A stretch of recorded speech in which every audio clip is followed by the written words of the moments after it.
ľudia sa ma pýtajú, teda, aké to je, či som nešťastná, alebo či mi nechýba niečo v živote, že či proste to je taký život možno iný. Ale Pán Boh ako sľúbil, že proste všetkým, ktorí budú nasledovať, dá 100-násobne viac, tak ja to zažívam. Naozaj, každý deň. A proste určite dostávam viac, ako dávam. A teraz prepáč, myslíš, že takto by si nemohla napríklad žiť v takom tom bežnom živote? Mohla určite. Ale ja viem, že ja by som proste nebola tak šťastná, ako som teraz.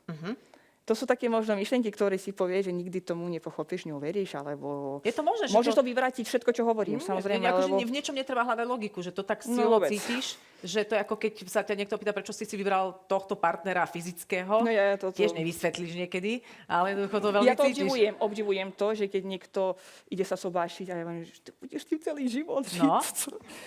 No, Pozor, a to ti hovorím, ja som hovorím, či si sa ty nevyzula z niečoho trošku, lebo to je rehola. nie.